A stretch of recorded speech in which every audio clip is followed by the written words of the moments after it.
Ouf, on a eu très chaud en fin de match. Salut les Blaugrana, j'espère que vous allez bien. Quel match! Il fallait absolument la victoire ce soir face à l'Atlético Madrid car Girona et le Real Madrid ont eux gagné leur match hier samedi soir. Ils avaient déjà pris le large de 7 ou 8 points devant le FC Barcelone, donc il fallait absolument recoller avec le haut du tableau. Et de cette manière-là, j'avoue que je m'y attendais pas. Pour moi, coûte que coûte, il fallait aller chercher cette victoire, même si dans le jeu, ça n'aurait pas été flamboyant. Je me serais quand même contenté d'une victoire face à l'Atlético parce que là, il y avait urgence de recoller avec les premières places de ce classement. Bien évidemment que durant le débrief, on aurait fait des coups de gueule sur le contenu du match et tout, mais avec du recul, on aurait dit bon, on recolle avec le haut du tableau. Mais là, on a été gâtés, que ce soit dans le jeu ou que ce soit au niveau du score. On ressort avec la victoire, avec la manière. Par contre, bien évidemment, vous vous doutez bien qu'il y aura tout de même des choses négatives à dire.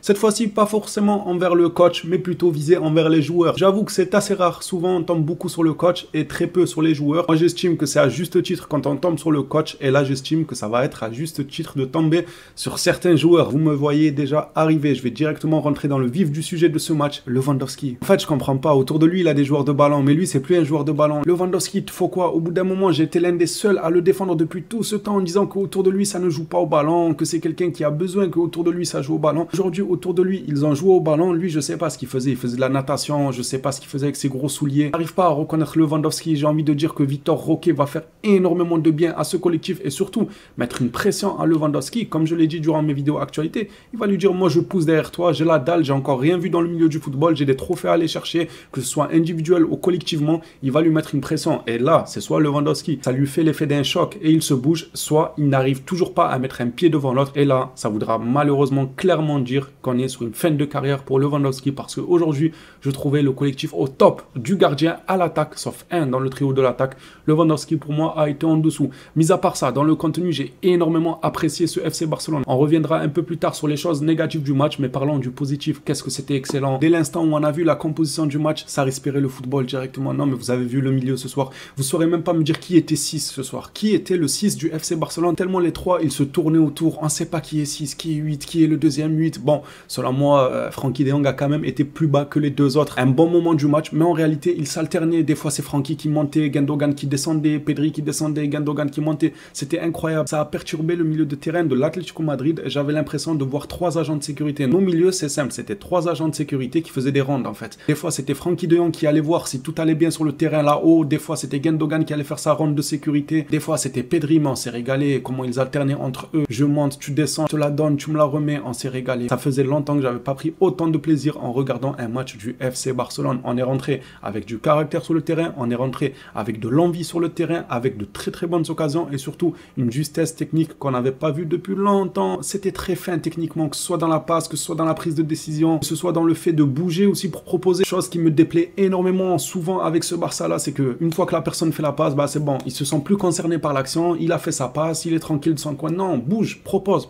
Tu fais une passe, c'est super, mais propose directement dans la foulée. Aujourd'hui, c'est ce que j'ai vu. À chaque fois que quelqu'un lâchait le ballon, il n'hésitait pas à se déplacer pour proposer à son coéquipier de lui remettre ou bien de se servir tout simplement de son appel pour se dégager de l'espace. C'est ce que j'ai vu aujourd'hui, c'était fluide. Ils s'amusaient pas à contrôler le ballon et à tourner autour d'eux-mêmes, à avoir un jeu monotone, une prise de décision trop longue pour qu'au final tout se referme autour d'eux. Non, là c'était j'ai le ballon, contrôle passe, une, deux touches, je la donne. On a vu à quel point c'était fluide, on a vu à quel point ça a posé problème à cette équipe de l'Atlético Madrid. Collectivement, j'ai énormément aimé ce Barça-là. Iñaki Peña m'a régalé. Selon moi, ce gardien mérite de la continuité. Et j'aime bien Ter Stegen, mais Iñaki Peña, pour moi, il mérite quelques minutes. Il ne mérite pas qu'on le laisse au placard et qu'on l'appelle comme ça à la rescousse à chaque fois qu'on a besoin de lui. Pour moi, il doit avoir de la continuité. Je ne dis pas qu'il doit être titulaire dès maintenant là. Non, faut pas abuser. Quand Ter Stegen reviendra de blessure, évidemment qu'il reprendra sa place de titulaire. Mais à l'avenir, pourquoi pas lui mettre quelques matchs à gauche à droite pour qu'il continue à progresser car ce gardien-là, il a du talent. On ne cesse de le répéter depuis des 16 ans en voyant son prêt là-bas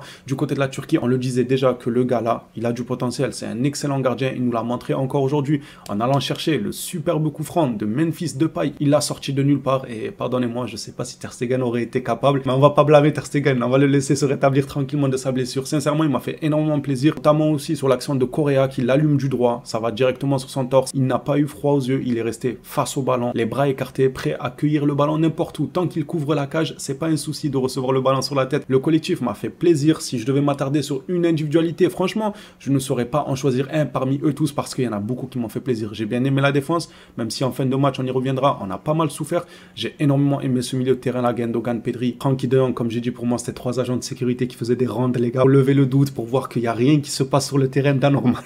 C'était incroyable comment ils s'alternaient les trois là. Peut-être que si on devait mettre une individualité en avant, Félix, c'est quoi ce match? Félix, il avait clairement des comptes à régler. C'est quoi cette célébration aussi? Je me suis dit non, il a pas osé. Déjà que célébrer face à, je peux même pas dire son ancien club parce qu'il appartient toujours à ce club en fait. Indirectement, c'est toujours un joueur de l'Atlético Madrid, Joao Félix. Il célèbre. Allez, rancunier, pourquoi pas, voilà, il célèbre, il s'est fait insulter du côté de l'Atlético et tout. Mais cette célébration là, les bras ouverts comme ça, en montant sur le panneau de publicité, non, c'est fort, c'est très très fort. Sincèrement, Joao Félix, il m'a régalé, on ne cessera de le dire, mais le Barça doit absolument tout faire pour garder ce joueur là du côté de la Catalogne. Il nous régale match après match. Déjà qu'il est flamboyant dans le jeu, en plus de ça, il se montre décisif à de nombreuses reprises. Et en plus de ça, il te nargue l'adversaire comme ça, ouvertement, sans club actuel. Enfin, actuel, c'est le Barça, mais vous m'avez compris. Indirectement, il est prêté par l'Atlético Madrid, il se permet de les narguer comme ça. Ce qui a fait que ça a fait monter la colère des Colchoneros, on ne peut pas le nier. Ils ont essayé de le découper à plusieurs reprises après le but de Félix. Et sa célébration, c'est toujours bon à prendre, c'est du vice. Ça a fait sortir l'Atlético Madrid de son match. J'ai énormément aimé le match de Félix, le match du collectif entièrement, mis à part Lewandowski, comme je l'ai dit, durant l'intro de cette vidéo que j'ai trouvé en dessous de ses coéquipiers. Lewandowski retire ses godasses et met des crampons s'il te plaît. Je le redis encore une fois, essaye de jouer pieds nus comme dans les plages de Rio de Janeiro. Peut-être que ça va te faire du bien de jouer pieds nus, je sais pas, fais quelque chose. Joue en chaussettes, joue pieds nus, peut-être que ça sera mieux parce que là, on souffle, ça se voit clairement qu'il est en dessous de ses coéquipiers. N'en déplaise aux fanatiques des joueurs individuels. Quand c'est Pedri, c'est pareil, quand c'est Gundogan, c'est pareil, quand c'est Koundé, quand c'est Lewandowski. En bref, à chaque fois qu'on tombe sur un joueur, on a toujours sa fanbase qui vient nous expliquer que non, il ne faut pas parler de lui, c'est quelqu'un de cher à mes yeux. Les gars, s'il vous plaît, laissez-nous parler football. On dit juste ce qu'on a vu sur le terrain aujourd'hui. On n'a rien contre Lewandowski, on essaye juste de voir ce qu'il a proposé sur le terrain aujourd'hui. Selon moi, c'était insuffisant. Mais au fond de moi, je veux toujours y croire en un retour de Lewandowski, surtout si ça continue à jouer comme ça autour de lui, match après match. Il commencera à prendre ses marques avec ce collectif-là. Quand il va commencer à comprendre que ça y est, ils se sont mis à jouer au football, qu'il n'a absolument plus aucune excuse. Avant, il avait l'excuse de ouais, mais autour de moi, ça me propose pas assez, ça fait pas assez de dédoublement, ça fait pas assez de centre. Là, t'as tout. T'as assez de dédoublement, t'as assez de centre, t'as assez de passes. Ça sert à rien de nous fatiguer. On espère clairement un retour de Lewandowski. Bref, les Blaugrana, avant de conclure sur ce match, j'aimerais mettre le point sur le manque d'efficacité, encore une fois, qui a failli nous porter préjudice dans les dernières secondes du match, notamment avec l'action de Correa, comme je le disais tout à l'heure. Manque de finition qui peut totalement nous punir. Vous avez vu l'avant-dernière action là. Il y avait l'action de Correa, je crois, pour conclure le match, mais juste avant, s'il vous plaît. On était 4, Lewandowski, Yamal, Fermin et je crois Frenkie de Jong qui les suivait.